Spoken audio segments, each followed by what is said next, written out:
Christian group in Nigeria. They threatened the young man that if you don't give us money, we're going to expose these photos. He gave them money, but it wasn't enough. They kept threatening, and he killed himself. They threatened Mr. Guffey and a son. These are bastards by any known definition. Mr. Zuckerberg, you and the companies before us, I know you don't mean it to be so, but you have blood on your hands. You have a product. You have a product that's killing people. When we had cigarettes killing people, we did some about it, maybe not enough. You're going to talk about guns, we have the ATF. Nothing here. There's not a damn thing anybody can do about it. You can't be sued. Now, Senator Blumenthal and Blackburn, who've been like the dynamic duo here, have found emails from your company where they warned you about this stuff, and you decided not to hire 45 people that could do a better job of policing this. So the bottom line is you can't be sued. You should be.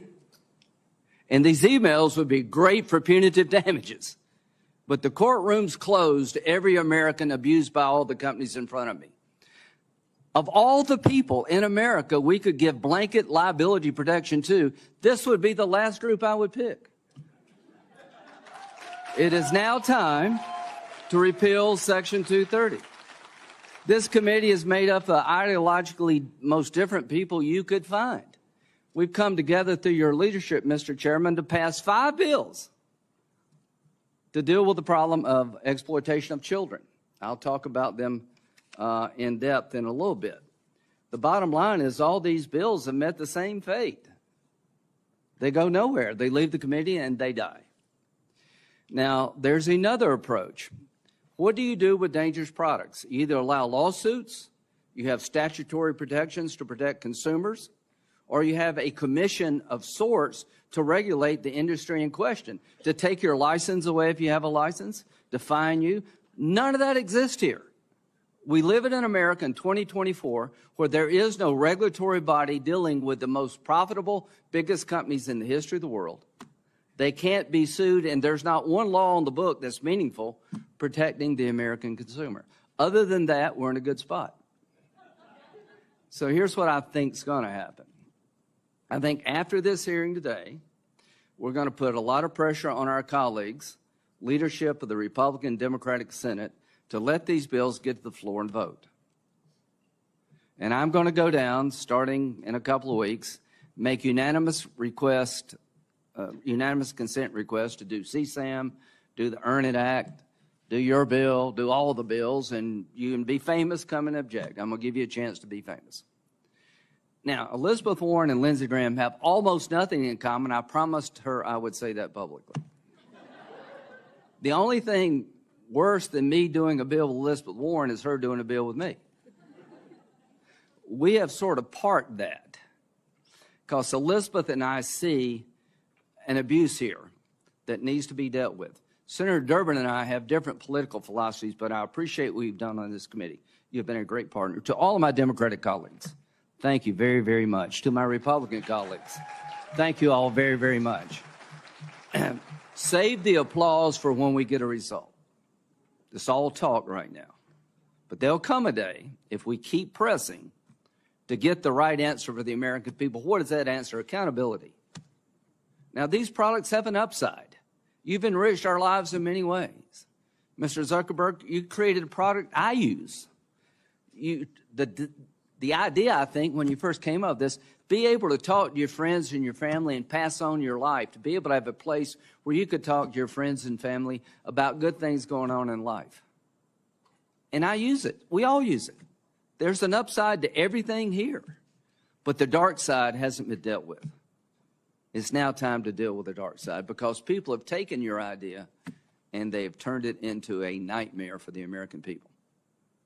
They've turned it into a nightmare for the world at large. TikTok. We had a great discussion about how maybe Larry Ellison through Oracle can protect American data from Chinese communist influence. But TikTok, your representative in Israel quit the company because TikTok is being used in a way to basically destroy the Jewish state. this is not just about individuals. I worry that in 2024, our democracy will be attacked again through these platforms by foreign actors. We're exposed, and AI is just starting. So to my colleagues, we're here for a reason. This committee has a history of being tough, but also doing things that need to be done. This committee has risen to the occasion. There's more that we can do. But to the members of this committee, let's insist that our colleagues rise to the occasion also. Let's make sure that in the 118th Congress, we have votes that would fix this problem.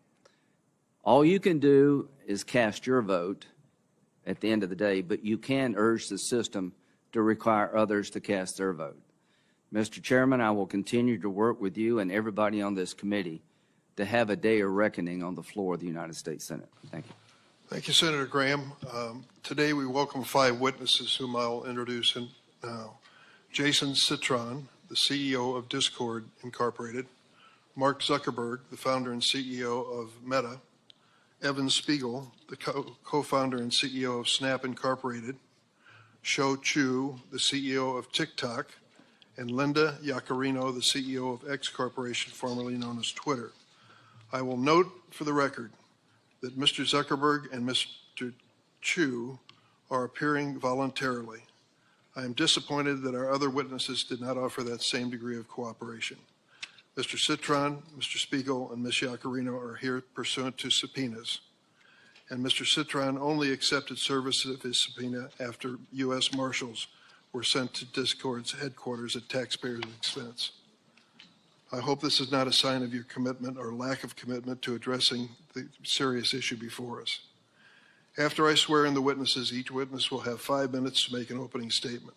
Then senators will ask questions in an opening round, each of 7 minutes. I expect to take a short break at some point during questioning to allow the witnesses to stretch their legs. If anyone is in need of a break at any point, please let my staff know. Before I turn to the witnesses, I'd also like to take a moment to acknowledge that this hearing has gathered a lot of attention, as we expected. We have a large audience, the largest I've seen in this room today. I want to make clear, as with other Judiciary Committee hearings, we ask people to behave appropriately. I know there is high emotion in this room for justifiable reasons, but I ask you to please follow the traditions of the committee. That means no standing, shouting, chanting, or applauding witnesses. Disruptions will not be tolerated. Anyone who does disrupt the hearing will be asked to leave. The witnesses are here today to address a serious topic. We want to hear what they have to say. I thank you for your cooperation. Could all of the witnesses please stand to be sworn in? Do you affirm the testimony you're about to give before the committee will be the truth, the whole truth, and nothing but the truth, so help you God? Let the record reflect that all the witnesses have answered in the affirmative. Mr. Citron, please proceed with your opening statement. Good morning. Good morning. My name is Jason Citron, and I am the co-founder and CEO of Discord. We are an American company with about 800 employees living and working in 33 states. Today, Discord has grown to more than 150 million monthly active users. Discord is a communications platform where friends hang out and talk online about shared interests, from fantasy sports to writing music to video games. I've been playing video games since I was 5 years old, and as a kid, it's how I had fun and found friendship. Many of my fondest memories are of playing video games with friends. We built Discord so that anyone could build friendships playing video games, from Minecraft to Wordle and everything in between. Games have always brought us together, and Discord makes that happen today. Discord is one of the many services that have revolutionized how we communicate with each other in the different moments of our lives. iMessage, Zoom, Gmail, and on and on. They enrich our lives, create communities, accelerate commerce, healthcare, and education. Just like with all technology and tools, there are people who exploit and abuse our platforms for immoral and illegal purposes. All of us here on the panel today and throughout the tech industry have a solemn and urgent responsibility to ensure that everyone who uses our platforms is protected from these criminals, both online and off. Discord has a special responsibility to do that because a lot of our users are young people. More than 60% of our active users are between the ages of 13 and 24. It's why safety is built into everything we do. It's essential to our mission and our business. And most of all, this is deeply personal. I'm a dad with 2 kids. I want Discord to be a product that they use and love, and I want them to be safe on Discord.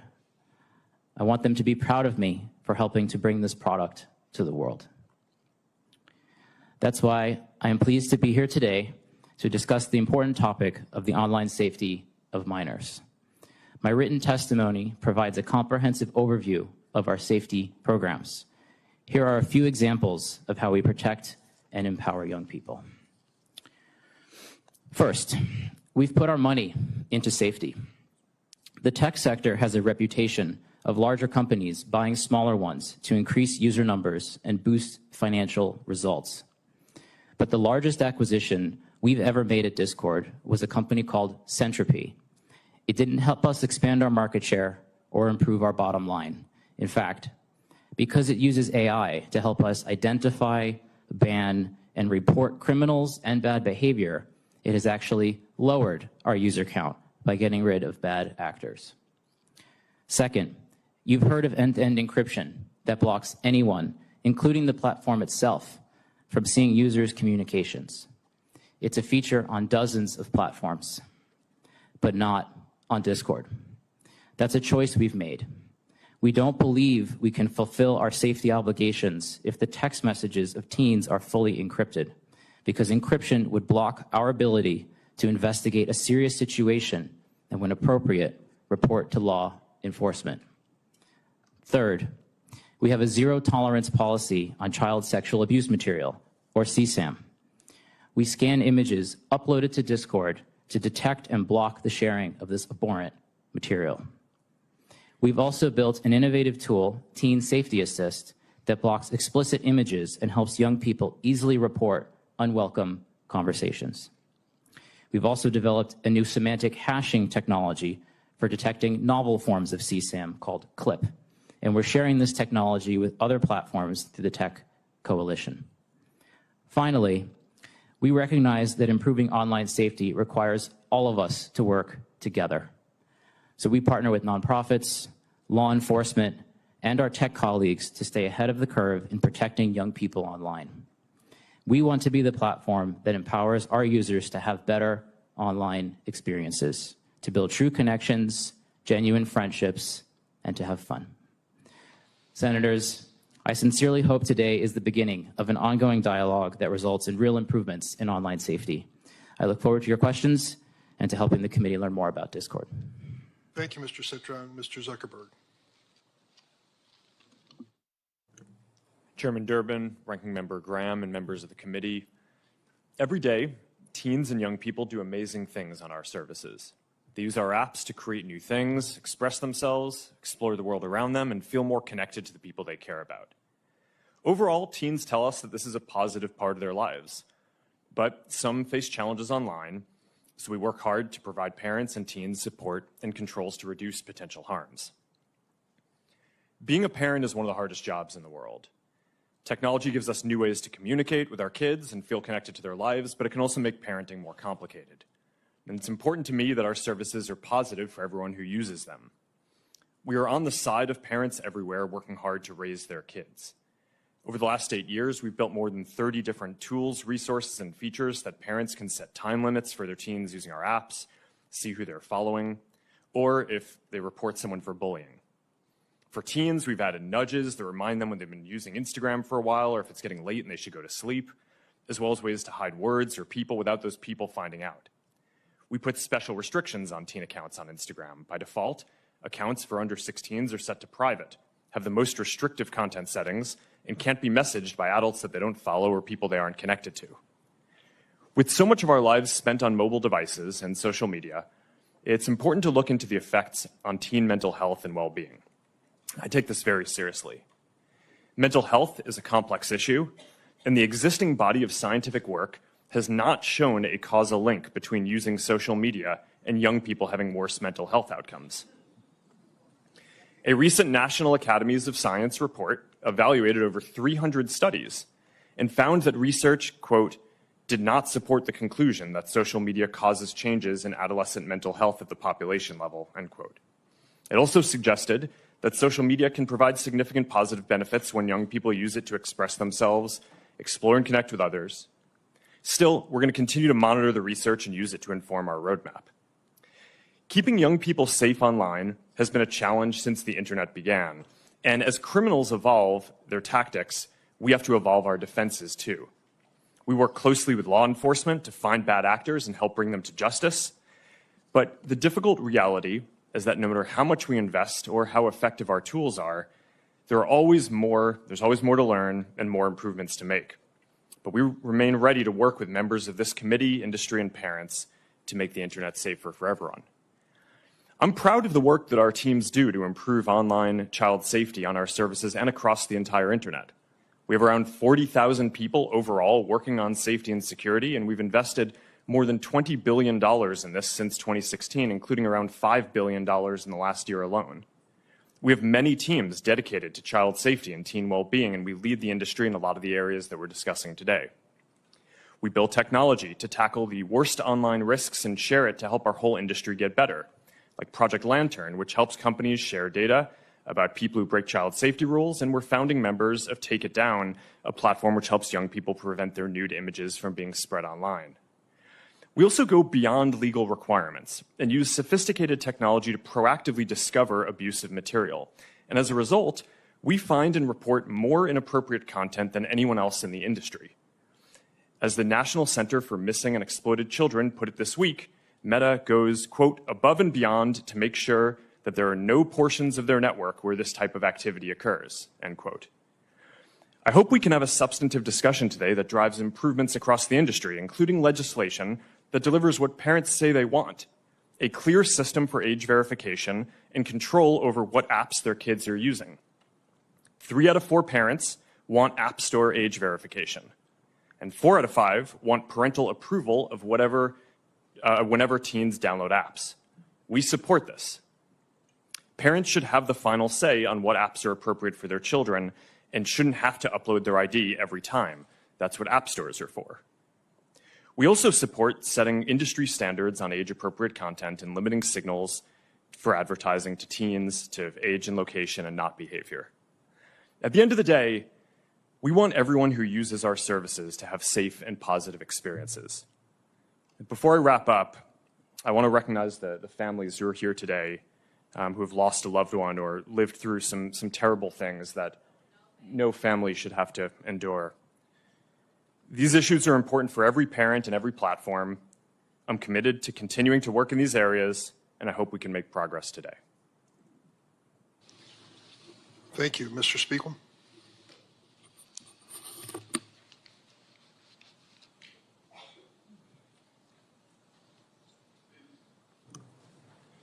Chairman Durbin, Ranking Member Graham, and members of the committee, thank you for convening this hearing and for moving forward important legislation to protect children online. I'm Evan Spiegel, the co-founder and CEO of Snap. We created Snapchat, an online service that is used by more than 800 million people worldwide to communicate with their friends and family. I know that many of you have been working to protect children online since before Snapchat was created, and we are grateful for your long-term dedication to this cause and your willingness to work together to help keep our community safe. I want to acknowledge the survivors of online harms and the families who are here today who have suffered the loss of a loved one. Words cannot begin to express the profound sorrow I feel that a service we designed to bring people happiness and joy has been abused to cause harm. I want to be clear that we understand our responsibility to keep our community safe. I also want to recognize the many families who have worked to raise awareness on these issues, pushed for change, and collaborated with lawmakers on important legislation like the Cooper-Davis Act, which can help save lives. I started building Snapchat with my co-founder Bobby Murphy when I was 20 years old. We designed Snapchat to solve some of the problems that we experienced online when we were teenagers. We didn't have an alternative to social media. That meant pictures shared online were permanent, public, and subject to popularity metrics. It didn't feel very good. We built Snapchat differently because we wanted a new way to communicate with our friends that was fast, fun, and private. A picture is worth 1,000 words, so people communicate with images and videos on Snapchat. We don't have public likes or comments when you share your story with friends. Snapchat is private by default, meaning that people need to opt in to add friends and choose who can contact them. When we built Snapchat, we chose to have the images and videos sent through our service delete by default. Unlike prior generations who've enjoyed the privacy afforded by phone calls, which aren't recorded, our generation has benefited from the ability to share moments through Snapchat that may not be picture perfect, but instead convey emotion without permanence. Even though Snapchat messages are deleted by default, we let everyone know that images and videos can be saved by the recipient. When we take action on illegal or potentially harmful content, we also retain the evidence for an extended period, which allows us to support law enforcement and hold criminals accountable. To help prevent the spread of harmful content on Snapchat, we approve the content that is recommended on our service using a combination of automated processes and human review. We apply our content rules consistently and fairly across all accounts. We run samples of our enforcement actions through quality assurance to verify that we are getting it right. We also proactively scan for known child sexual abuse material, drug-related content, and other types of harmful content, remove that content, deactivate and device block offending accounts, preserve the evidence for law enforcement, and report certain content to the relevant authorities for further action. Last year, we made 690,000 reports to the National Center for Missing and Exploited Children, leading to more than 1,000 arrests. We also removed 2.2 million pieces of drug-related content and blocked 705,000 associated accounts. Even with our strict privacy settings, content moderation efforts, proactive detection, and law enforcement collaboration, bad things can still happen when people use online services. That's why we believe that people under the age of 13 are not ready to communicate on Snapchat. We strongly encourage parents to use the device-level parental controls on iPhone and Android. We use them in our own household, and my wife approves every app that our 13-year-old downloads. For parents who want more visibility and control, we built Family Center in Snapchat, where you can view who your teen is talking to, review privacy settings, and set content limits. We have worked for years with members of the committee on legislation like the Kids Online Safety Act and the Cooper-Davis Act, which we are proud to support. I want to encourage broader industry support for legislation protecting children online. No legislation is perfect, but some rules of the road are better than none. Much of the work that we do to protect people that use our service would not be possible without the support of our partners across the industry, government, nonprofit organizations, NGOs, and in particular law enforcement and the first responders who have committed their lives to helping keep people safe. I am profoundly grateful for the extraordinary efforts across our country and around the world to prevent criminals from using online services to perpetrate their crimes. I feel an overwhelming sense of gratitude for the opportunities that this country has afforded me and my family. I feel a deep obligation to give back and to make a positive difference, and I am grateful to be here today as part of this vitally important democratic process. Members of the committee, I give you my commitment that we will be part of the solution for online safety. We will be honest about our shortcomings, and we will work continuously to improve. Thank you, and I look forward to answering your questions. Thank you, Mr. Spiegel. Mr. Chu. Chair Durbin, Ranking Member Graham, and members of the committee, I appreciate the opportunity to appear before you today.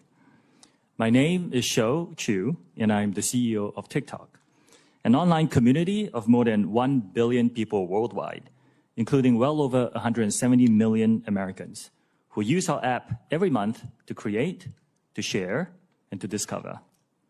Now, although the average age on TikTok in the US is over 30, we recognize that special safeguards are required to protect minors, and especially when it comes to combating all forms of CSAM.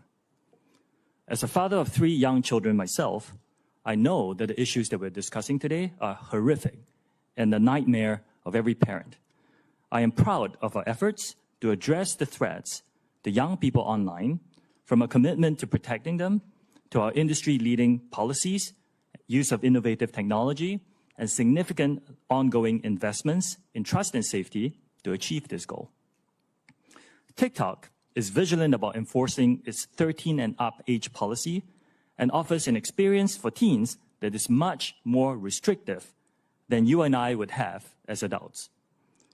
We make careful product design choices to help make our app inhospitable to those seeking to harm teens.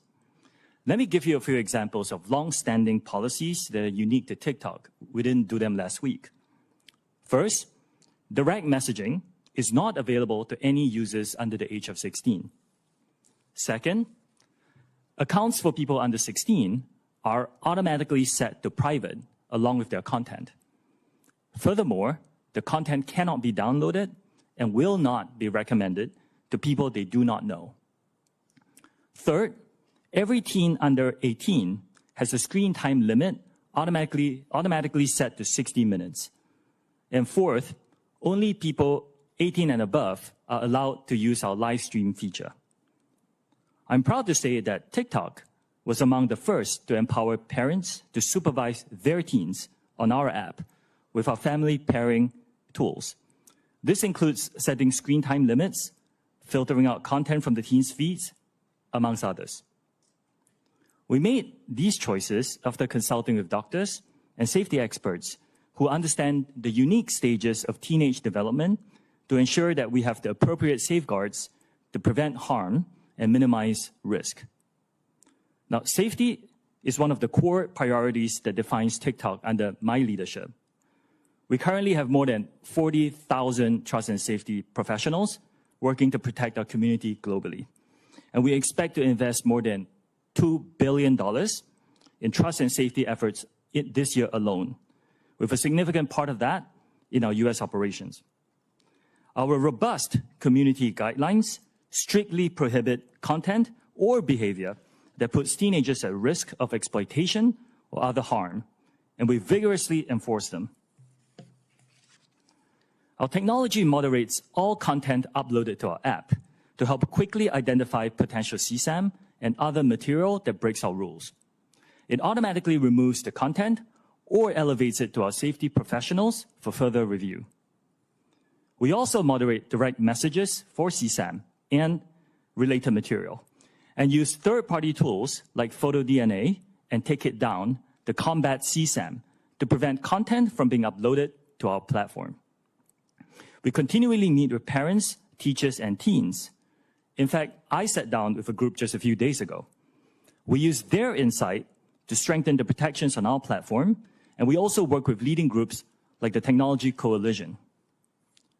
The steps that we're taking to protect teens are a critical part of our larger trust and safety work as we continue our voluntary and unprecedented efforts to build a safe and secure data environment for US users, ensuring that our platform remains free from outside manipulation and implementing safeguards on our content recommendation and moderation tools.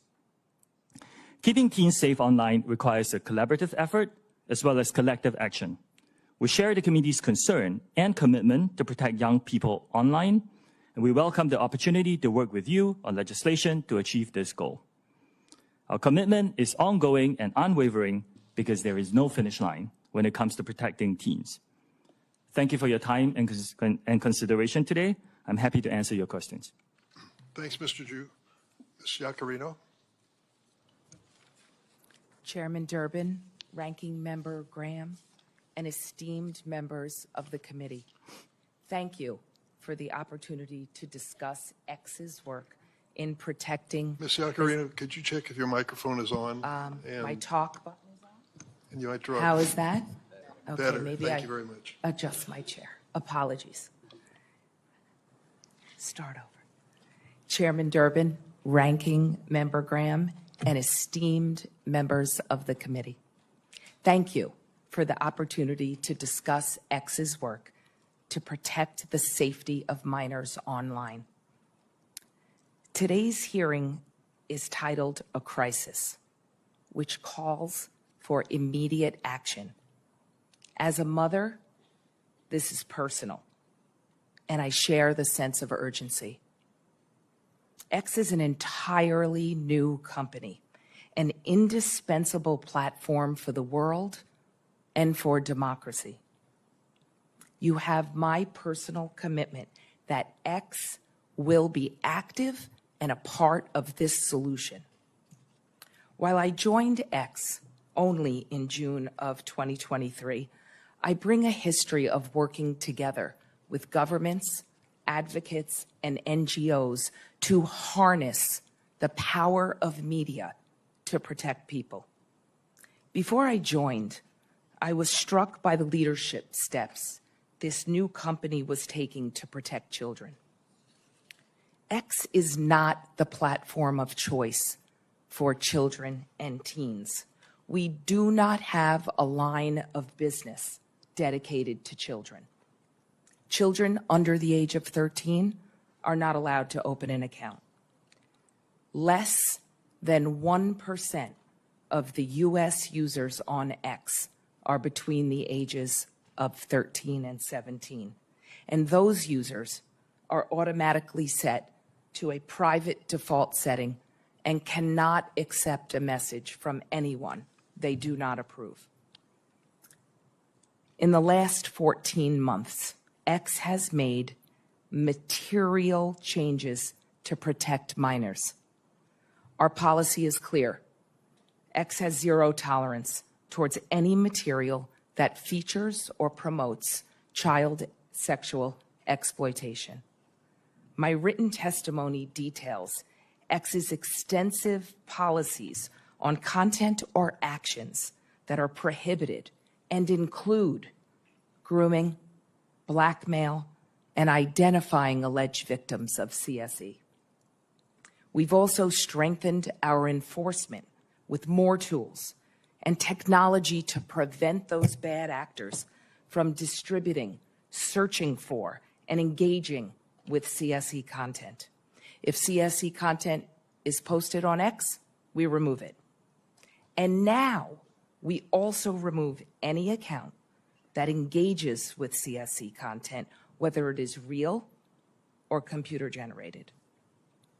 Last year, X suspended 12.4 million accounts for violating our CSE policies. This is up from 2.3 million accounts that were removed by Twitter in 2022. In 2023, 850,000 reports were sent to NCMEC, including our first ever auto-generated report. This is 8 times more than was reported by Twitter in 2022. We've changed our priorities. We've restructured our trust and safety teams to remain strong and agile. We are building a trust and safety center of excellence in Austin, Texas, to bring more agents in-house to accelerate our impact. We're applying to the Technology Coalition's Project Lantern to make further industry-wide progress and impact. We've also opened up our algorithms for increased transparency. We want America to lead in this solution. X commends the Senate for passing the REPORT Act, and we support the SHIELD Act. It is time for a federal standard to criminalize the sharing of non-consensual intimate material. We need to raise the standards across the entire internet ecosystem, especially for those tech companies that are not here today and not stepping up. X supports the Stop CSAM Act. The Kids Online Safety Act should continue to progress, and we will support the continuation to engage with it and ensure the protections of the freedom of speech. There are 2 additional areas that require everyone's attention. First, as the daughter of a police officer, law enforcement must have the critical resources to bring these bad offenders to justice. Second, with artificial intelligence, offenders' tactics will continue to sophisticate and evolve. Industry collaboration is imperative here. X believes that the freedom of speech and platform safety can and must coexist. We agree that now is the time to act with urgency. Thank you. I look forward to answering your questions. Thank you very much, Ms. Iaccarino. Now we'll go into rounds of questions, 7 minutes each for the members as well. I would like to make note of your testimony, Ms. Iaccarino. I believe you are the first social media company to publicly endorse the CSAM Act. It is our honor, Chairman. That is progress, my friends. Thank you for doing that. I'm still going to be asking some probing questions, but let me get down to the bottom line here. I'm going to focus on my legislation on CSAM. What it says is civil liability if you intentionally or knowingly host or store child sexual abuse materials or make child sex abuse materials available. Secondly, intentionally or knowingly promote or aid and abet a violation of child sexual exploitation laws. Is there anyone here who believes you should not be held civilly liable for that type of conduct? Mr. Citron? Good morning, Chair. We very much believe that this content is disgusting and that there are many things about the Stop CSAM bill that I think are very encouraging, and we very much support adding more resources for the cyber tip line and modernizing that along with giving more resources to NECMEC. I'd be very open to having conversations with you and your team to talk through the details of the bill some more.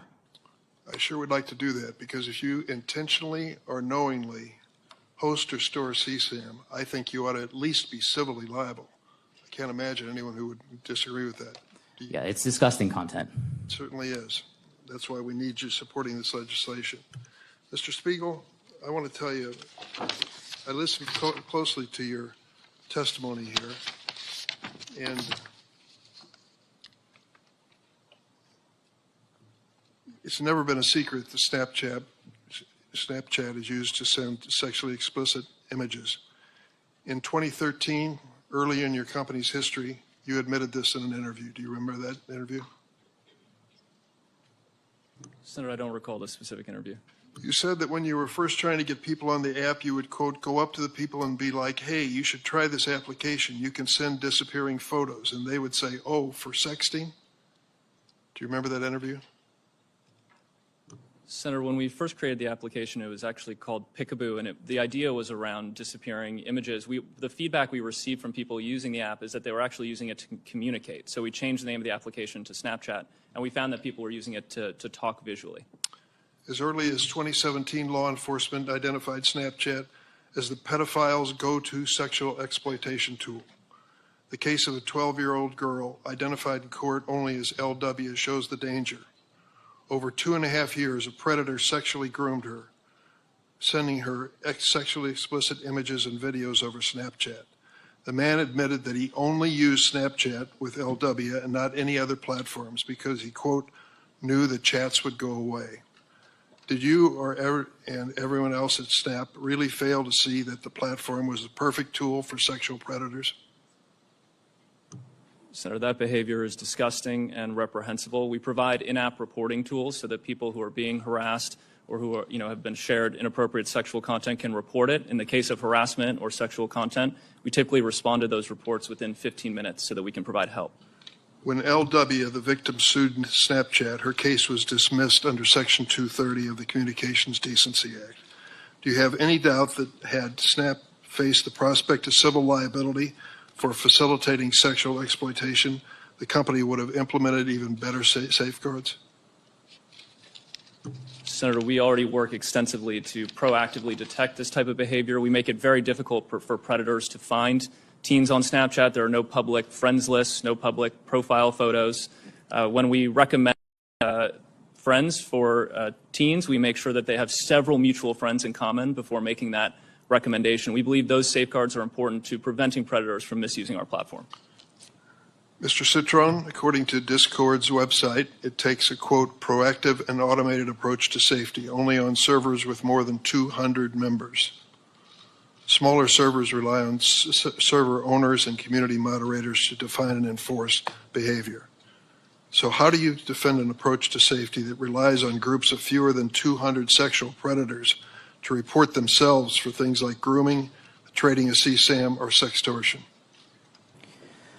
Chair, our goal is to get all of that content off of our platform and ideally prevent it from showing up in the first place or from people engaging in these kind of horrific activities.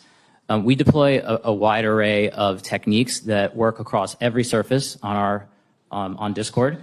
I mentioned we recently launched something called Teen Safety Assist, which works everywhere, and it's on by default for teen users. That kind of acts like a buddy that lets them know if they're in a situation or talking with someone that may be inappropriate, so they can report that to us and block that user. Mr. Citron, if that were working, we wouldn't be here today. Chair, this is an ongoing challenge for all of us. That is why we're here today. But we do have 15% of our company is focused on trust and safety, of which this is one of our top issues. That's more people than we have working on marketing and promoting the company. So we take these issues very seriously, but we know it's an ongoing challenge, and I look forward to working with you and collaborating with our tech peers and the nonprofits to improve our approach. I certainly hope so. Mr. Chu, your organization and business is one of the more popular ones among children. Can you explain to us what you are doing particularly and whether you have seen any evidence of CSAM in your business? Yes, Senator. We have a strong commitment to invest in trust and safety. And as I said in my opening statement, I intend to invest more than $2 billion in trust and safety this year alone. We have 40,000 safety professionals, working on this topic. We have built a specialized child safety team to help us identify specialized issues, horrific issues like material like the ones you have mentioned. If we identify any on our platform and we proactively do detection, we will remove it and we will report them to NCMEC and other authorities. Why is it TikTok allowing children to be exploited into performing commercialized sex acts? Senator, I respectfully disagree with that characterization. Our live streaming product is not for anyone below the age of 18. We have taken action to identify anyone who violates that, and we remove them from using that service. At this point, I'm going to turn to my ranking member, Senator Graham.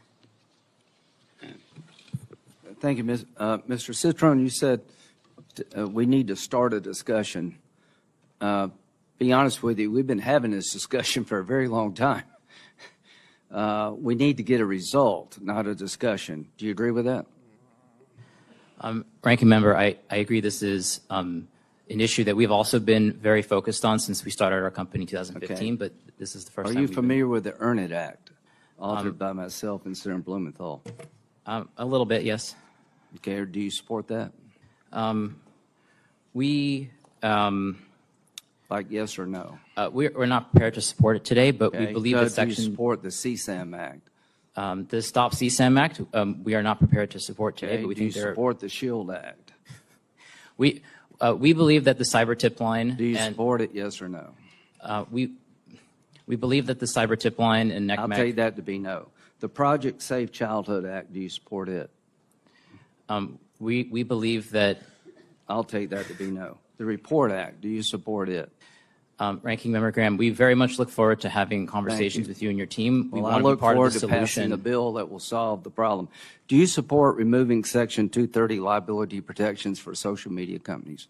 I believe that Section 230 needs to be updated. It's a very old law. Do you support repealing it so people can sue if they believe they're harmed? I think that Section 230, as written, while it has many downsides, has enabled innovation on the internet, which I think has largely been. Thank you very much. So here you are. You got. If you're waiting on these guys to solve the problem, we're going to die waiting. Mr. Zuckerberg,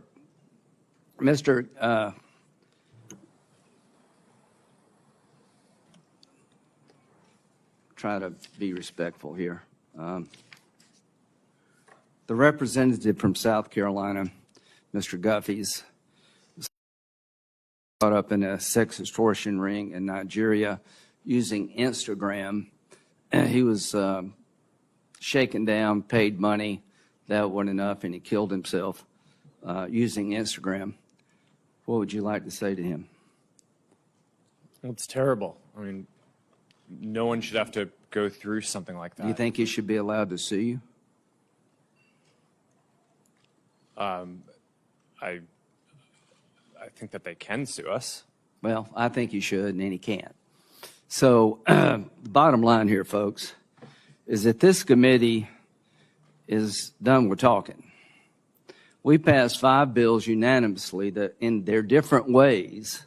And look at who did this. Graham Blumenthal, Durbin Hawley, Klobuchar Cornyn, Klobuchar, Blackburn, and Ossoff. I mean, we've found common ground here that just is astonishing. And we've had hearing after hearing, Mr. Chairman.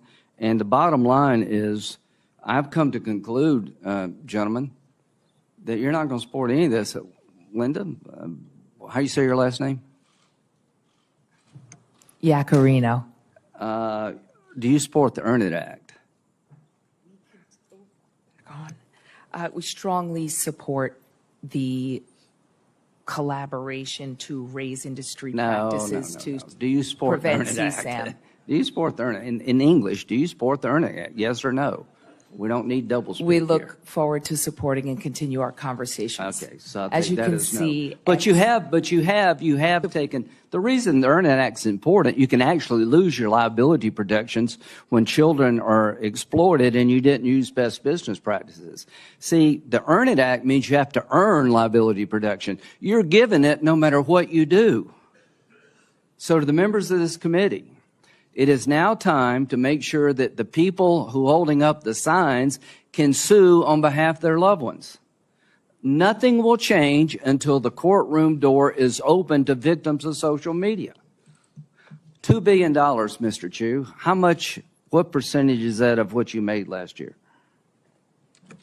Senator, it's a significant and increasing investment. As a I mean, private like, company, we're not you sharing pay our taxes. financials. I mean, 2% is what percent of your revenue? Senator, we're not ready to share our financials in public. Well, I just think $2 billion sounds a lot unless you make $100 billion. So the point is, you know, when you tell us you're going to spend $2 billion, great, but how much do you make? You know, it's all about eyeballs. Well, our goal is to get eyeballs on you. And it's just not about children. I mean, the damage being done. Do you realize, Mr. Chu, that your TikTok representative in Israel resigned yesterday? Yes, I am aware. Okay, and he said, I resigned from TikTok. We're living in a time in which our existence as Jews in Israel, and Israel is under attack and in danger. Multiple screenshots taken from TikTok's internal employee chat platform known as LARC show how TikTok's trust and safety officers celebrate the barbaric acts of Hamas and other Iranian-backed terror groups, including the Houthis in Yemen. Senator, I need to make it very clear that pro-Hamas content and hate speech is not allowed on our platform or within our company. Why did he resign? Why did he quit? Senator, we also do not allow any hateful behavior at work. Do you know why he quit? We do not allow this. We will investigate such My question claims. is, he quit. I'm sure he had a good job. He gave up a good job because he thinks your platform is being used to help people who want to destroy the Jewish state. And I'm not saying you want that. Mr. Zuckerberg, I'm not saying you want, as an individual, any of the harms. I am saying that the products you have created with all the upside have a dark side. Mr. Citron, I am tired of talking. I'm tired of having discussions. We all know the answer here. And here's the ultimate answer. Stand behind your product. Go to the American courtroom and defend your practices. Open up the courthouse door. Until you do that, nothing will change. Until these people can be sued for the damage they're doing, it is all talk. I'm a Republican who believes in free enterprise, but I also believe that every American who's been wronged has to have somebody to go to complain. There's no commission to go to that can punish you. There's not one law in the book because you oppose everything we do, and you can't be sued. That has to stop, folks. How do you expect the people in the audience to believe that we're going to help their families if we don't have some system or a combination of systems to hold these people accountable? because for all the upside, the dark side is too great to live with. We do not need to live this way as Americans. Thank you, Senator Graham. Senator Klobuchar is next. She's been quite a leader on the subject for quite a long time on the SHIELD Act and with Senator Cornyn on the revenge porn legislation. Senator Klobuchar. Thank you very much, Chairman Durbin, and thank you, Ranking Member Graham, for those words. I couldn't agree more. For too long, we have been seeing the social media companies turn a blind eye when kids have joined these platforms in record numbers. They have used algorithms that push harmful content because that content got popular. They provided a venue, maybe not knowingly at first, but for dealers to sell deadly drugs like fentanyl.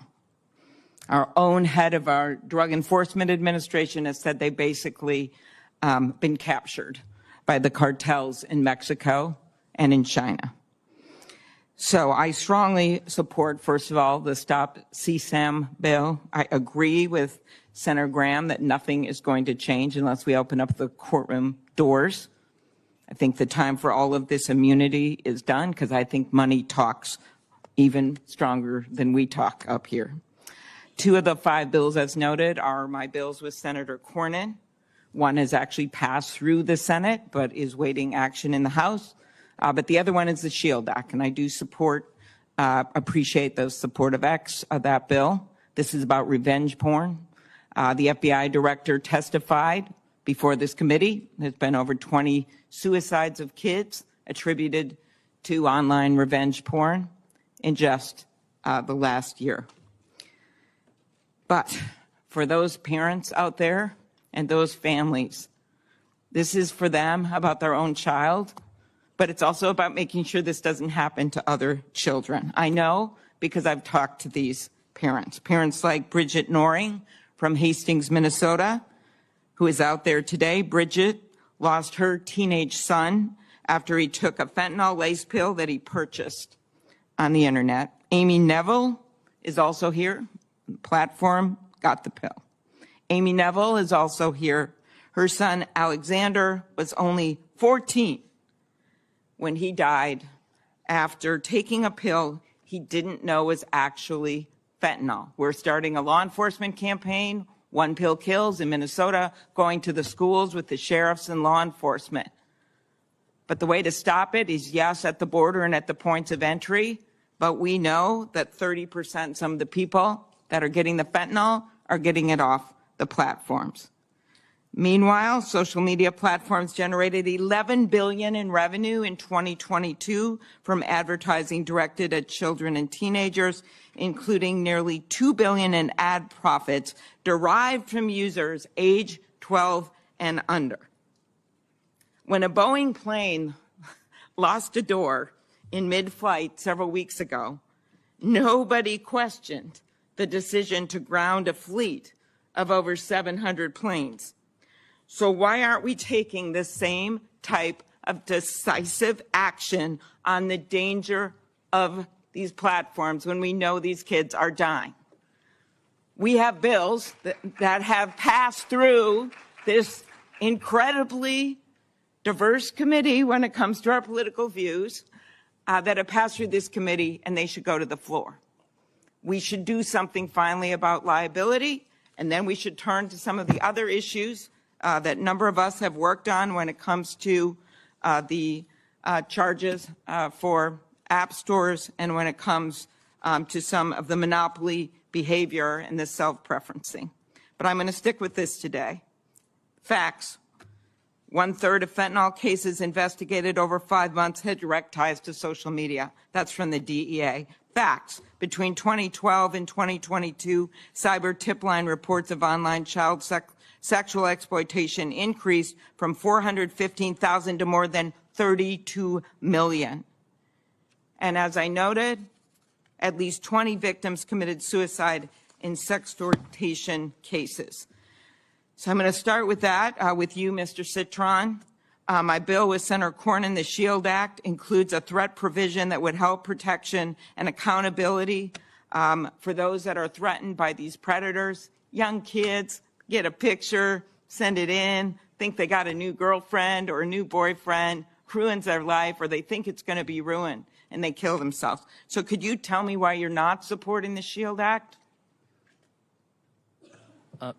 Senator, we think it's very important that teens have a safe experience on our platforms. I think that the portion to strengthen law enforcement's ability to investigate crimes against children and hold bad actors accountable is So are you incredible. holding open that you may support it? We very much would like to have conversations with you. We're open to discussing further. And we do welcome legislation and regulation. This is a very important issue for our country, and we've been prioritizing safety for teens. Thank you. I'm much more interested in if you support it, because there's been so much talk at these hearings and popcorn throwing and the like, and I just want to get this stuff done. I'm so tired of this. It's been 28 years, since the internet. We haven't passed any of these bills because everyone's double talk. It's time to actually pass them. And the reason they haven't passed is because of the power of your company. So let's be really, really clear about that. So what you say matters. Your words matter. Mr. Chu, I'm a co-sponsor of Chair Dermot's Stop CSAM Act of 2023, along with Senator Hawley, who's the lead Republican, I believe, which, among other things, empowers victims by making it easier for them to ask tech companies to remove the material and related imagery from their platforms. Why would you not support this bill? Senator, we largely support it. I think the spirit of it is very aligned with what we want to do. There are questions about implementation that I think companies like us and some other groups have, and we look forward to asking those. And of course, if this legislation is law, we will comply. Mr. Spiegel, I know we talked ahead of time. I do appreciate your company's support for the Cooper Davis Act, which will finally, it's a bill with Senator Shaheen and Marshall, which will allow law enforcement to do more when it comes to fentanyl. I think you know what a problem this is. Devin Noring, teenager from Hastings, I mentioned his mom here, suffered dental pain and migraines, so he bought what he thought was a Percocet over Snap, but instead he bought a counterfeit drug laced with a lethal dose of fentanyl. As his mom, who's here with us today, said, all of the hopes and dreams we as parents had for Devin were erased in the blink of an eye, and no mom should have to bury their kid. Talk about why you support the Cooper Davis Act. Senator, thank you. We strongly support the Cooper Davis Act, and we believe it will help DEA go after the cartels and get more dealers off the streets to save more lives. Okay. Are there others that support that bill on this? No. Okay. Mr. Zuckerberg, in 2021, the Wall Street Journal reported on internal Meta research documents asking, why do we care about tweens? These were internal documents. I'm quoting the documents. And answering its own question by citing Meta internal emails. They are a valuable but untapped audience. At a commerce hearing, I'm also on that committee, I asked Meta's head of global safety why children aged 10 to 12 are so valuable to Meta. She responded, we do not knowingly attempt to recruit people who aren't old enough to use our apps. Well, when the 42 state attorneys general, Democrat and Republican, brought their case, they said this statement was inaccurate. Few examples. In 2021, she received an email, Ms. Davis, from Instagram's research director saying that Instagram is investing in experiencing targeting young age roughly 10 to 12. In a February 2021 instant message, one of your employees wrote that Meta is working to recruit Gen Alpha before they reach teenage years. A 2018 email that circulated inside Meta says that you were briefed that children under 13 will be critical for increasing the rate of acquisition when users turn 13. Explain that with what I heard at that testimony at the commerce hearing, that they weren't being targeted. And I just ask again, as the other witnesses were asked, why your company does not support the Stop CSAM Act or the SHIELD Act. Sure, Senator. I'm happy to talk to both of those. We had discussions internally about whether we should build a kids version of Instagram like the kids' remember versions that. of YouTube Yeah. and other services. We haven't actually moved forward with that, and we currently have no plans to do so. So I can't speak directly to the exact emails that you cited, but it sounds to me like they were deliberations around a project that people internally thought was important and we didn't end up moving forward with. Okay, Sure. and the bills, what Yeah. are you going to say about So- the two bills? Sure. So Is it- overall, I mean, my position on the bills is I agree with the goal of all of them. There are most things that I agree with within them. There are specific things that I would probably do differently. We also have our own legislative proposal for what we think would be most effective in terms of helping the internet in the various companies give parents control over the experience. So I'm happy to go into the detail on any one of them, but ultimately, I mean, I think that this is... Again, I think these parents will tell you that this stuff hasn't worked to just give parents control. They don't know what to do. It's very, very hard, and that's why we are coming up with other solutions that we think are much more helpful to law enforcement, but also this idea of finally getting something going on liability. Because I just believe with all the resources you have, that you actually would be able to do more than you're doing, or these parents wouldn't be sitting behind you right now in this Senate hearing room. Thank you, Senator Senator, Klobuchar. can I Senator speak to that? Or do you want me to come Yeah. back later? Please, go ahead. I don't think that parents should have to upload an ID or prove that they're the parent of a child in every single app that their children use. I think the right place to do this, and a place where it'd be actually very easy for it to work, is within the app stores themselves, where my understanding is Apple and Google already, or at least Apple, already requires parental consent when a child does a payment with an app. So it should be pretty trivial to pass a law that requires them to make it so that parents have control anytime a child downloads an app and offers consent of that.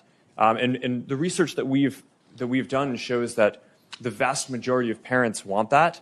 And I think that that's the type of legislation, in addition to some of the other ideas that you all have, that would make this a lot easier for parents. I just to be clear, I remember one mom telling me with all these things she could maybe do that she can't figure out, it's like a faucet overflowing in a sink, and she's out there with a mop while her kids are getting addicted to more and more different apps and being exposed to material. We've got to make this simpler for parents so they can protect their kids, and I just don't think this is going to be the way to do it. I think the answer is what Senator Graham has been talking about, which is opening up the halls of the courtroom so that puts it on you guys to protect these parents and protect these kids, and then also to pass some of these laws that makes it easier for law enforcement. Thank you, Senator Klobuchar. We're going to try to stick to the 7-minute rule. Didn't work very well, but I'll try to give additional time on. All the families that are here because you want us to see you and to know your concern. You have contacted each of us in our offices expressing your grief, your loss, your passion, and your concern. And the audience that is watching can't see this. They can see you, the witnesses from the companies. But this room is packed as far as the eye can see. And when this hearing began, many of you picked up and held pictures of your beloved and lost children. I benefit from and participate in social media, as do many members of the committee and our nation and our world. There are now a majority of people on earth participating in and in many ways benefiting from one of the platforms you have launched or you lead or you represent. And we have to recognize there are some real positives to social media. It has transformed modern life, but it has also had huge impacts on families, on children, on nations. And there's a whole series of bills championed by members of this committee that tries to deal with the trafficking in illicit drugs, the trafficking in illicit child sexual material, the things that are facilitated on your platforms that may lead to self-harm or suicide.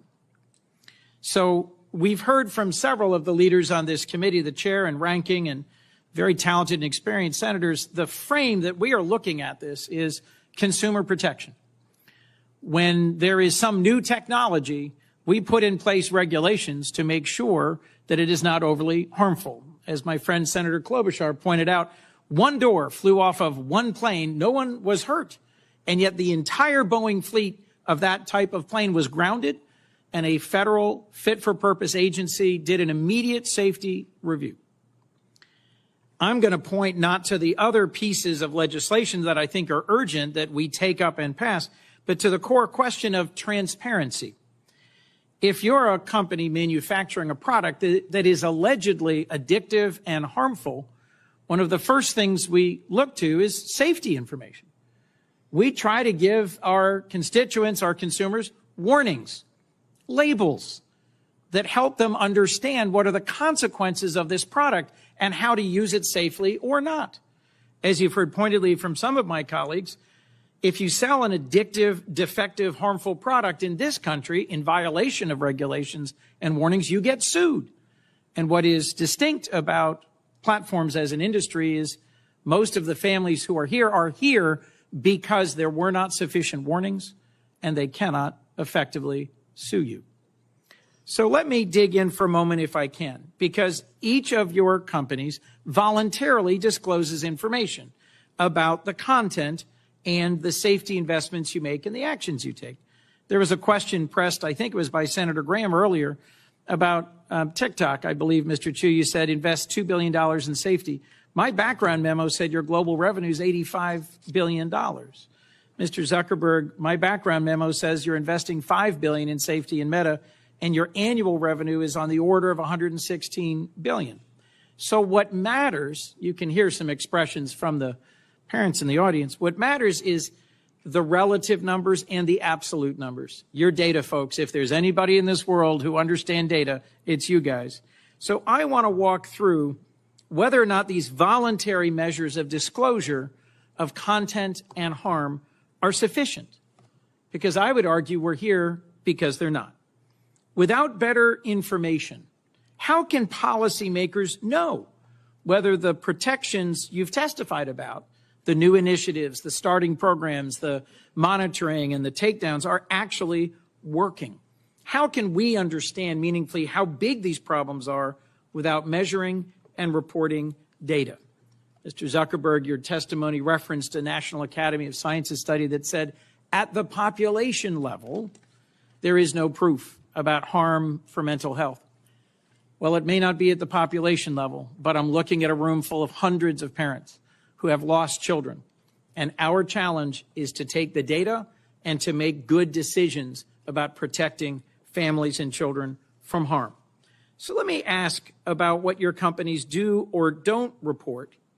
And I'm going to particularly focus on your content policies around self-harm and suicide.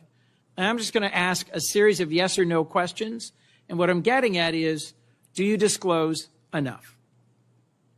Mr. Zuckerberg, from your policies prohibiting content about suicide or self-harm, do you report an estimate of the total amount of content, not a percentage of the overall, not a prevalence number, but the total amount of content on your platform that violates this policy? And do you report the total number of views that self-harm or suicide-promoting content that violates this policy gets on your platform? Yes, Senator. We pioneered a quarterly reporting on our community standards enforcement across all these different categories of harmful content. We focus on prevalence, which you mentioned, because what we're focused on is what % of the content that we take down. So, Mr. Zuckerberg, I'm going to interrupt you, and you're very talented. I have very little time left. I'm trying to get an answer to a question, not as a percentage of the total, because remember, it's a huge number, so the percentage is small. But do you report the actual amount of content and the amount of views self-harm content received? No, I believe we focus on prevalence. Correct. You don't. Ms. Yacarina, yes or no? You report it or you don't? Senator, as a reminder. I have 2 teenagers at home. And the phones they have are portals to predators, to viciousness, to bullying, to self-harm. And each of your companies could do a lot more to prevent it. Mr. Zuckerberg, in June of 2023, the Wall Street Journal reported that Instagram's recommendation systems were actively connecting pedophiles to accounts that were advertising the sale of child sexual abuse material. In many cases, those accounts appeared to be run by underage children themselves, often using code words and emojis to advertise illicit material. In other cases, the accounts included indicia that the victim was being sex trafficked. Now, I know that Instagram has a team that works to prevent the abuse and exploitation of children online. But what was particularly concerning about the Wall Street Journal expose was the degree to which Instagram's own algorithm was promoting the discoverability of victims for pedophiles seeking child abuse material. In other words, this material wasn't just living on the dark corners of Instagram. Instagram was helping pedophiles find it by promoting graphic hashtags, including hashtag pedwhore and hashtag preteen sex, to potential buyers. Instagram also displayed the following warning screen to individuals who were searching for child abuse material. These results may contain images of child sexual abuse. And then you gave users two choices: get resources or see results anyway. Mr. Zuckerberg, what the hell were you thinking? All right, Senator. The basic science behind that is that when people are searching for something that is problematic, it's often helpful to, rather than just blocking it, to help direct them towards something that that could be helpful for getting them to get help. In what, I understand get resources. In what sane universe is there a link for see results anyway? Well, because we might be wrong. We try to trigger this warning, or we tried to, when we think that there's any chance that the results. Okay, you might be wrong. Let me ask you: how many times was this warning screen displayed? I don't know, but you don't know. Why don't you know? I don't know the answer to that off the top of my head. But well, you know what, Mr. Zuckerberg? It's interesting you say you don't know it off the top of your head, because I asked it in June of 2023 in an oversight letter, and your company refused to answer. Will you commit right now to, within 5 days, answering this question for this committee? We'll follow up on that. Is that a yes? Not a will follow up. I know how lawyers write statements saying we're not going to answer. Will you tell us how many times this warning screen was displayed? Yes or no?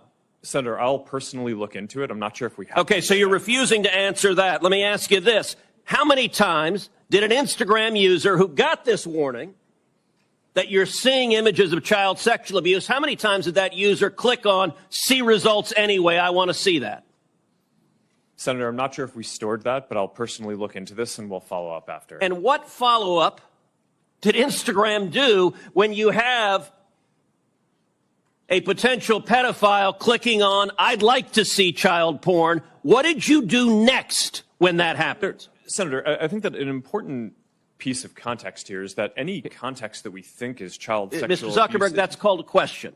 What did you do next when someone clicked, you may be getting child sexual abuse images, and they click see results anyway? What was your next step? You said you might be wrong. Did anyone examine, was it in fact child sexual abuse material? Did anyone report that user? Did anyone go and try to protect that child? What did you do next? Senator, we take down anything that we think is sexual abuse material on the service, and we do. Did anyone verify whether it was in fact child sexual abuse material? Senator, I don't know if every single search result we're following up on, but did you report the people who wanted it? Senator, do you want me to answer your question? Yeah, I want you to answer the question I'm asking. Did you report the people who click see results anyway? That's probably one of the factors that we use in reporting. And in general, and we've reported more people and done more reports like this to NCMEC, the National Center of Missing and Exploited Children, than any other company in the industry. We proactively go out of our way across our services to do this, and have made, I think it's more than 26 million reports, which is more than the whole rest of the industry combined. So, Mr. Zuckerberg, your company and every social media company needs to do much more to protect children. All right, Mr. Chu, in the next couple of minutes I want to turn to you.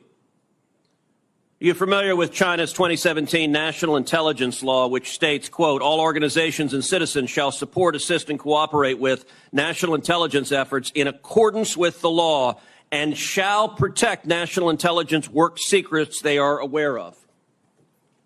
Yes, I'm familiar with this. TikTok is owned by ByteDance. Is ByteDance subject to the law? For the Chinese businesses that ByteDance owns, yes, it will be subject to this, but TikTok is not available in mainland China. And Senator, as we talked about in your office, we built Project Texas to put this out of reach. So ByteDance is subject to the law. Now, under this law, which says shall protect national intelligence work secrets they are aware of, it compels people subject to the law to lie to protect those secrets. Is that correct? I cannot comment on that. What I said again is that we have moved because you it have out to of reach protect to those this. secrets? No, Senator, TikTok is not available in mainland China. We have moved the data into an American but cloud TikTok infrastructure. is controlled by ByteDance, which is subject to this law. Now, you said earlier, and I wrote this down, we have not been asked for any data by the Chinese government, and we have never provided it. I'm going to tell you, and I told this when you and I met last week in my office, I do not believe you. And I'll tell you, the American people don't either. If you look at what is on TikTok in China, you are promoting to kids science and math videos, educational videos, and you limit the amount of time kids can be on TikTok. In the United States, you are promoting to kids self-harm videos and anti-Israel propaganda. Why is there such a dramatic difference? Senator, that is just not accurate. There's not a difference between what kids see in China and what kids see here? Senator, TikTok is not available in China. It's a separate experience there. What I'm saying is... But you have a company that is essentially the same, except it promotes beneficial materials instead of harmful materials. That is not true. We have a lot of science and math content here on TikTok. There's so much of it. I created a stem feed for 100 billion views. Let me point to this, Mr. Chu. There was a report recently that compared hashtags on Instagram to hashtags on TikTok, and what trended, and the differences were striking.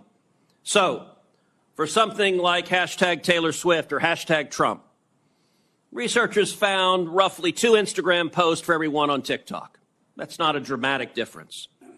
That difference jumps to 8 to 1 for the hashtag Uyghur.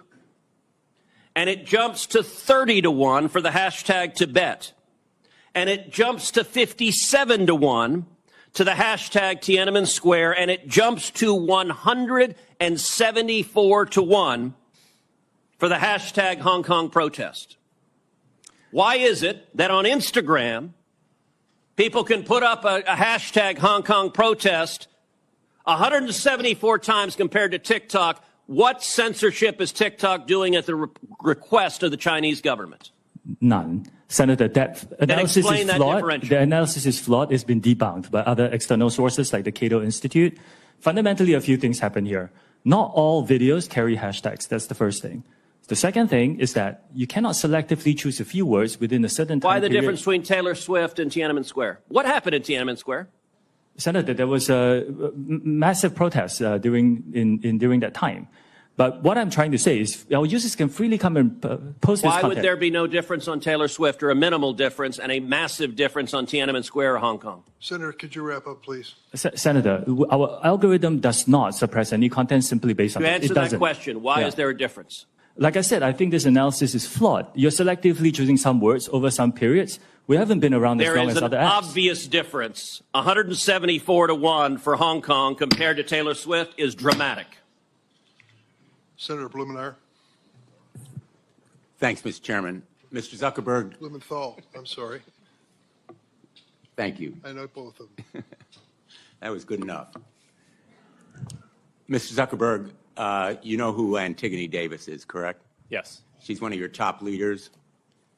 In September of 2021, she was global head of safety, correct?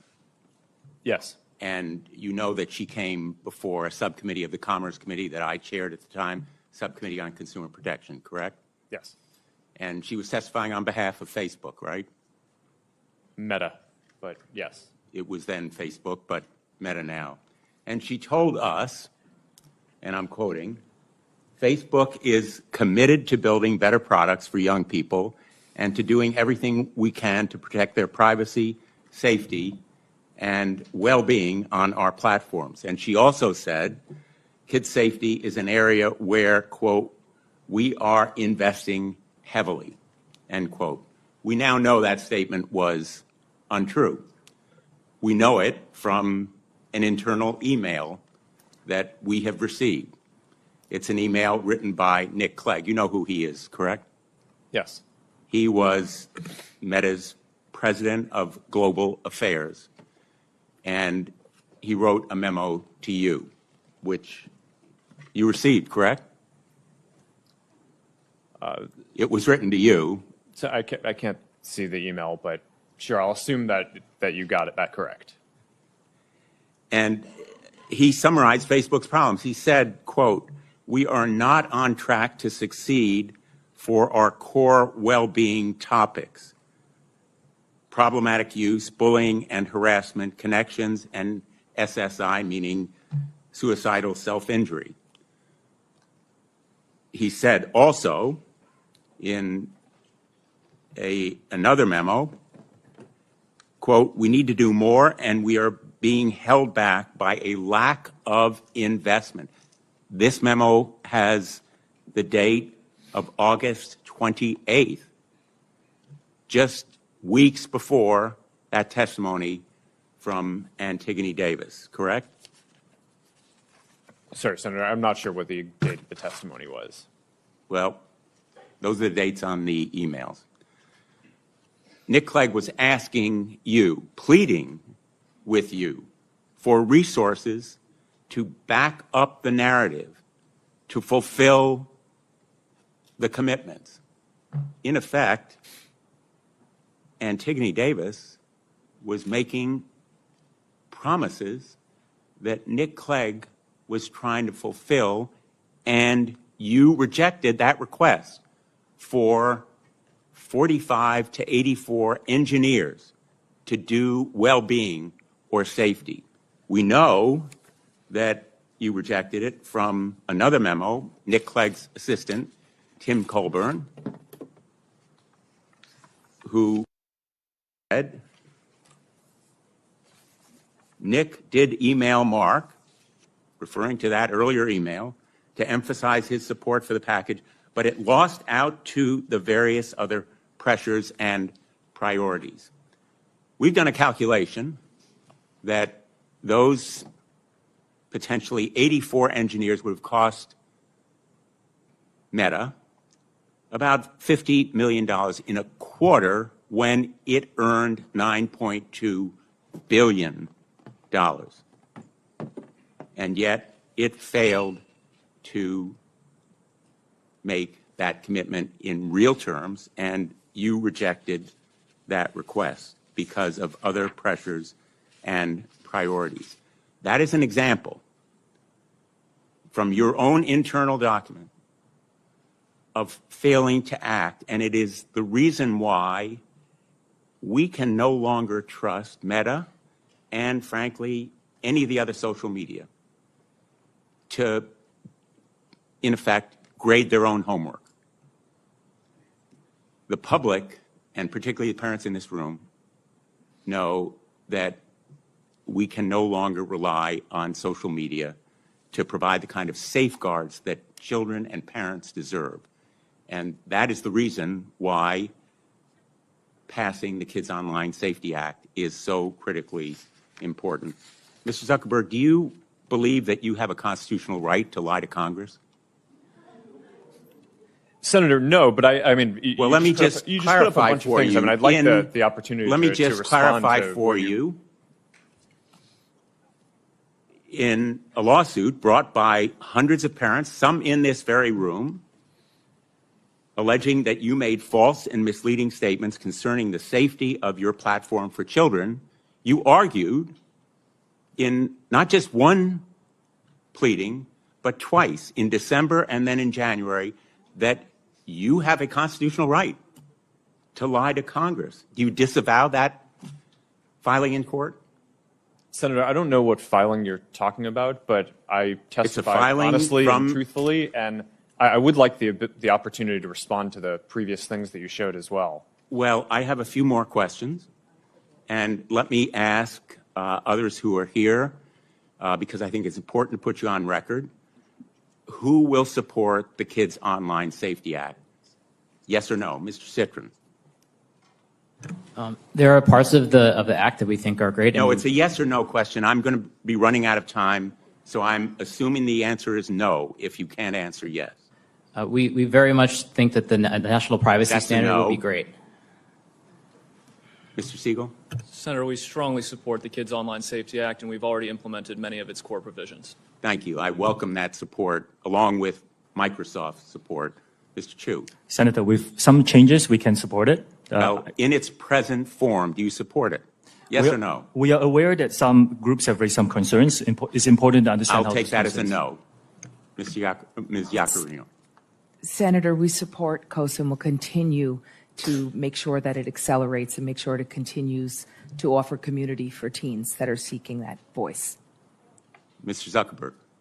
Senator, we support the age-appropriate content standards, but would have some Yes suggestions or no, on how to Mr. implement it. Zuckerberg? Do you support the Kids Online Safety Act? Senator, I it's a think measure these are that is nuanced public, things. and I'm just asking whether you'll support it or not. These are nuanced things. I think that the basic spirit is right. I think the basic ideas in it are right, and there are some ideas that I would debate how to best Okay, implement them. unfortunately, I don't think we can count on social media as a group or big tech to support this measure. And in the past, we know it's been opposed by armies of lawyers and lobbyists. We're prepared for this fight, but I am very, very glad that we have parents here, because tomorrow we're going to have an advocacy day.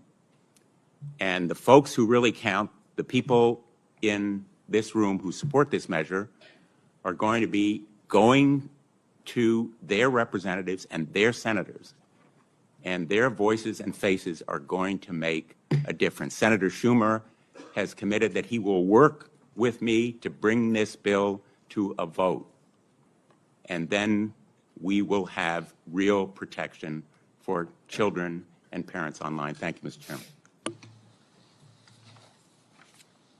Thank you, Senator Blumenthal. We have a vote on, has Senator Cotton, have you voted on and Senator Hawley, you haven't voted yet? You're next. And I don't know how long the vote will be open, but I'll turn over to you. Thank you, Mr. Chairman. Mr. Zuckerberg, let me start with you. Did I hear you say in your opening statement that there's no link between mental health and social media use? Senator, what I said is I think it's important to look at the science. I know it's people widely talk about this as if that is something that's already been proven, and I think that the bulk of the scientific evidence does not support that. Well, really, let me just remind you of some of the science from your own company. Instagram studied the effect of your platform on teenagers. Let me just read you some quotes from the Wall Street Journal's report on this. Company researchers found that Instagram is harmful for a sizable percentage of teenagers, most notably teenage girls. Here's a quote from your own study. Quote, "We make body image issues worse for 1 in 3 teen girls." Here's another quote. "Teens blamed Instagram," this is your study, "for increases in the rate of anxiety and depression. This reaction was unprompted and consistent across all groups." That's your study. Senator, we try to understand the feedback and how people feel about the services. We can improve. Wait a minute. Your own study says that you make life worse for 1 in 3 teenage girls. You increase Senator, that's not anxiety what it and says. depression. That's what it says. And you're here testifying to us in public that there's no link. You've been doing this for years. For years, you've been coming in public and testifying under oath that there's absolutely no link. Your product is wonderful. The science is nascent, full speed ahead, while internally you know full well your product is a disaster for teenagers. Senator, and yet that's you not keep true. right on doing what you're doing. Right? That's not true. That's not true. Let me show you some other facts I know that you're familiar with. Wait a minute. That's not a question. That's not a question. Those are facts, Mr. Zuckerberg. That's not a question. Those aren't facts. Let me show you some more facts. Here's some information from a whistleblower who came before the Senate, testified under oath in public. He worked for you. It's a senior executive. Here's what he showed he found when he studied your products.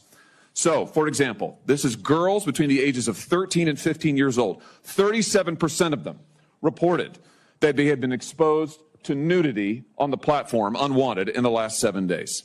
24% said that they had experienced unwanted sexual advances they'd been propositioned in the last 7 days. 17% said they had encountered self-harm content pushed at them in the last 7 days. Now, I know you're familiar with these stats because he sent you an email where he lined it all out. I mean, we've got a copy of it right here. My question is, who did you fire for this? Who got fired because of that?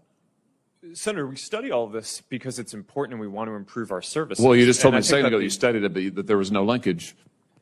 Who did you fire? I said you mischaracterized. 37% of teenage girls between 13 and 15 were exposed to unwanted nudity in a week on Instagram. You knew about it. Who did you fire?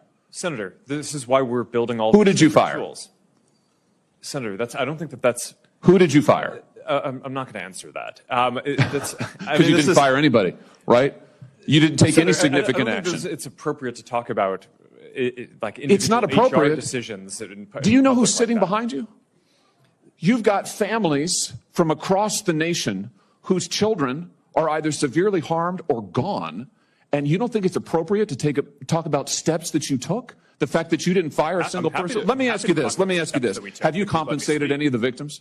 Sorry? Have you compensated any of the victims? These girls, have you compensated them? I don't believe so. Why not? Don't you think they deserve some compensation for what your platform has done? Help Senator, with counseling services? Help with dealing with the issues that your service has caused? Our job is to make sure that we build tools to help keep people safe. Are you across going our to compensate platform. them? Senator, our job and what we take seriously is making sure that we build industry-leading tools to find harmful To content, make money. take it off the services, To make money. and to build tools that empower parents. So you that didn't help take more any people. action. You didn't That's take not any true, action. Senator. You didn't fire anybody. You haven't not true. compensated a That's single not- victim. that's Let not me what I ask you said. this. Let me ask you this. There's families of victims here today. Have you apologized to the victims?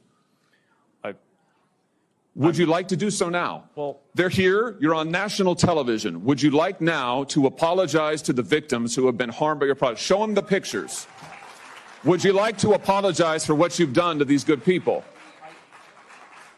I'm sorry for everything that you have all gone through. It's terrible. No one should have to go through the things that your families have suffered. And this is why we invest so much and are going to continue doing industry-leading efforts to make sure that no one has to go through the types of things that your families have had to suffer. You know, why, Mr. Zuckerberg, why should your company not be sued for this? Why is it that you can claim, you hide behind a liability shield, you can't be held accountable? Shouldn't you be held accountable personally? Will you take personal responsibility? Senator, I think I've already answered this. I mean, these Well, are try serious this again. issues. Will you take personal responsibility? Senator, I view my job and the job of our company as building the best tools that we can to keep our community safe. Well, you're failing at and that. Well, Senator, we're doing an industry-leading effort. We build AI tools nonsense. Your product is killing people. Will you personally commit to compensating the victims? You're a billionaire. Will you commit to compensating the victims? Will you set up a compensation fund Senator, with your I money? think these are With your money. complicated- Senator, these are complicated Yes, issues. that's not a complicated question, though. That's a Senator, yes or no. this is- Will you set up a victims compensation fund with your money, the money you made on these families sitting behind you? Yes or no? Senator, I don't think that's my job is to Sounds make sure like that a we no. build good tools. My Sounds job like a is no. to make sure that Your job is to be responsible for what your company has done. You've made billions of dollars on the people sitting behind them. Are you here? You've done nothing to help them. You've done nothing to compensate them. You've done nothing to put it right. You could do so here today, and you should. You should, Mr. Zuckerberg. Before my time expires, Mr. Chu, let me just ask you, your platform, why should your platform not be banned in the United States of America? You are owned by a Chinese communist company or a company based in China. The editor-in-chief of your parent company is a Communist Party secretary. Your company has been surveilling Americans for years. According to leaked audio from more than 80 internal TikTok meetings, China-based employees of your company have repeatedly accessed non-public data of United States citizens. Your company has tracked journalists improperly gaining access to their IP addresses, user data, in an attempt to identify whether they're writing negative stories about you. Why should your platform is basically an espionage arm for the Chinese Communist Party? Why should you not be banned in the United States of America? Senator, I disagree with your characterization. Many of what you have said, we have explained in a lot of detail. TikTok is used by 170 million Americans. I know, and every single one of those Americans are in danger from the fact that you track their keystrokes, you track their app usage, you track their location data, and we know that all of that information can be accessed by Chinese employees who are subject to the dictates of the Chinese Communist Party. Why should you not be banned in this country? Senator, that is not accurate. A lot of what you describe we collect, we don't. It is 100% accurate. Do you deny that repeatedly Americans' data has been accessed by ByteDance employees in China? We built a project that cost us billions of dollars to stop that, and we have made a lot of progress. And it hasn't been stopped. According to the Wall Street Journal report from just yesterday, even now, ByteDance workers... And I've heard you talk about the reforms you've made, and I appreciate them. And I've heard you talk about the reforms you're going to make. But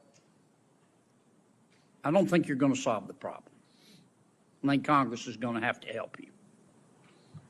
I think the reforms you're talking about to some extent are going to be like putting paint on rotten wood. And I'm not sure you're going to support this legislation. I'm not. The fact is that you and some of your internet colleagues who are not here are no longer, you're not companies, you're countries. You're very, very powerful. And you and some of your colleagues who are not here have blocked everything we have tried to do in terms of reasonable regulation. Everything from privacy to child exploitation. And in fact, we have a new definition of recession. A recession is when, we know we're in a recession when Google has to lay off 25 members of Congress. That's what we're down to. We're also down to this fact that your platforms are hurting children. I'm not saying they're not doing some good things, but they're hurting children. And I know how to count votes, and if this bill comes to the floor of the United States Senate, it will pass. What we're going to have to do, and I say this with all the respect I can muster, is convince my good friend Senator Schumer to go to Amazon, buy a spine online, and bring this bill to the Senate floor. And the House will then pass it. Now, that's one person's opinion. I may be wrong, but I doubt it. Mr. Zuckerberg, let me ask you a couple of questions. Might wax a little philosophical here. I have to hand it to you.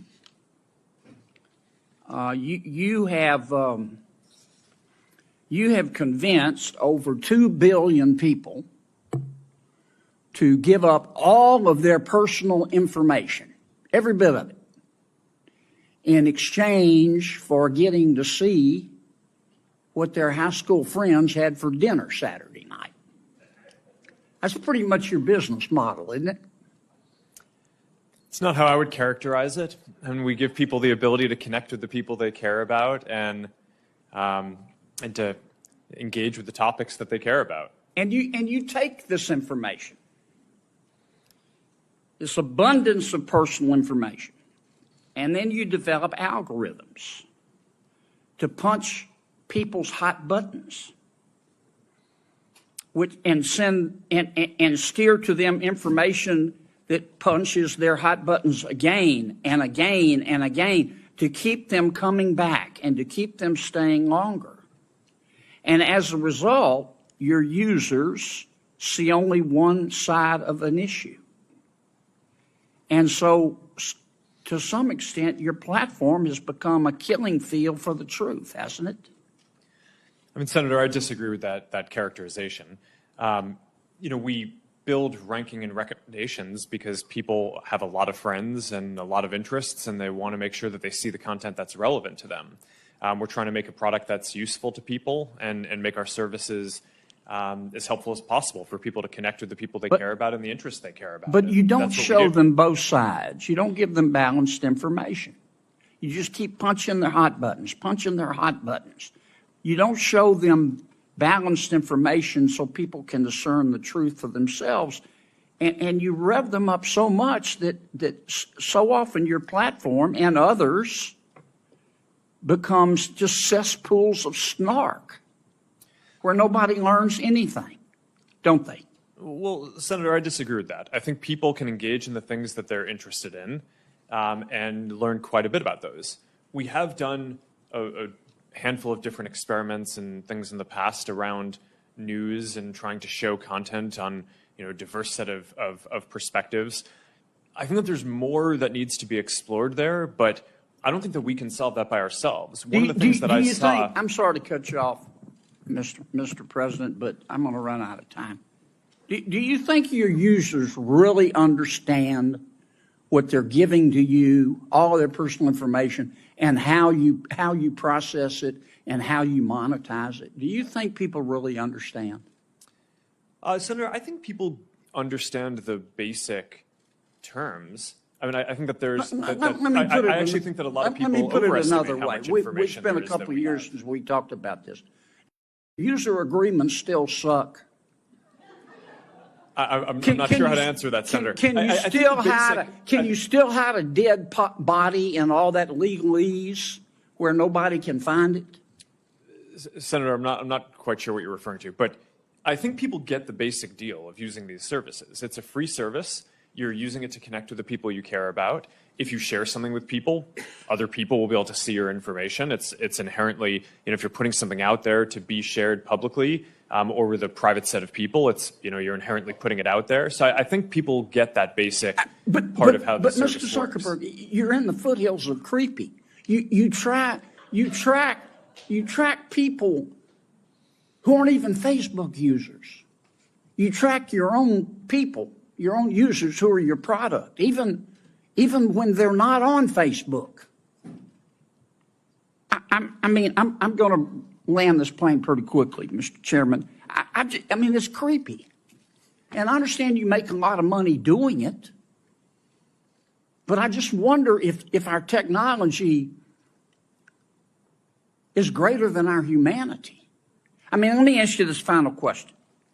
Instagram is harmful to young people, isn't it? Senator, I disagree with that. That's not what the research shows on balance. That doesn't mean that individual people don't have issues and that there aren't things that we need to do to help provide the right tools for people.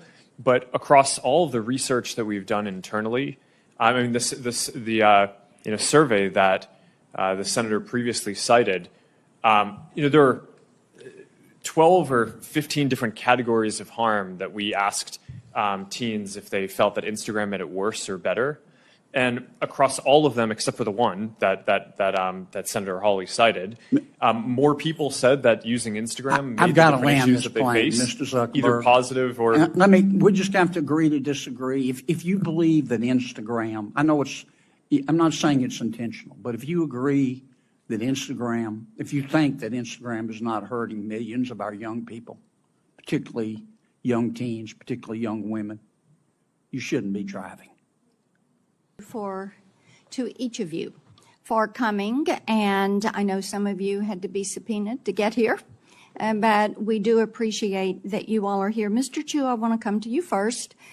We've heard that you're looking at putting a headquarters in Nashville and likewise in Silicon Valley and Seattle, and what you're going to find probably is that the welcome mat is not going to be rolled out for you in Nashville like it would be in California. There are a lot of people in Tennessee that are very concerned about the way TikTok is basically building dossiers on our kids, the way they are building those on their virtual you. And also that information is held in China, in Beijing, as you responded to Senator Blumenthal and I last year in reference to that question. And we also know that a major music label yesterday said they were pulling all of their content off your site because of your issues on payment, on artificial intelligence, and because of the negative impact on our kids' mental health. So we will see how that progresses. Mr. Zuckerberg, I want to come to you. We have just had, Senator Blumenthal and I, of course, have had some internal documents and emails that have come our way. One of the things that really concerned me is that you referred to your young users in terms of their lifetime value of being roughly $270 per teenager. And each of you should be looking at these kids. Their T-shirts they're wearing today say, I'm worth more than $270. We've got some standing up in those T-shirts. Now, and some of the children from our state, some of the children, the parents that we have worked with, just to think, whether it is Becca Schmidt, David Malak, Sarah Flatt, Annalie Schote, would you say that life is only worth $270? What could possibly lead you? I mean, I listened to that. I know you're a dad.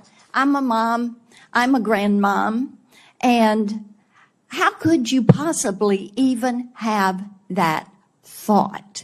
It is astounding to me. And I think this is one of the reasons that states, 42 states are now suing you because of features that they consider to be addictive, that you are pushing forward.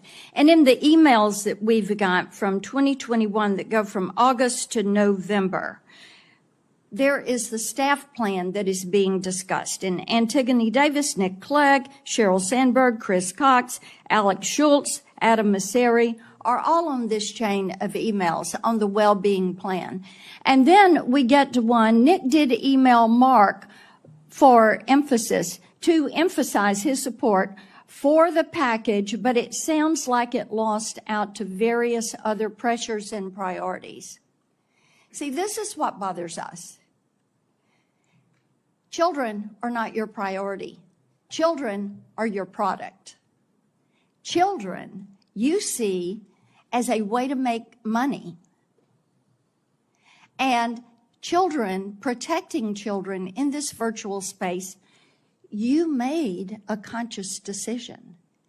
Even though Nick Clegg and others were going through the process of saying, this is what we do. These documents are really illuminating. And it just shows me that growing this business, expanding your revenue, what you were going to put on those quarterly filings, that was the priority. The children were not. It's very clear. I want to talk with you about the pedophile ring because that came up earlier, and the Wall Street Journal reported on that. And one of the things that we found out was after that became evident, then you didn't take that content down. And it was content that showed that teens were for sale and were offering themselves to older men. And you didn't take it.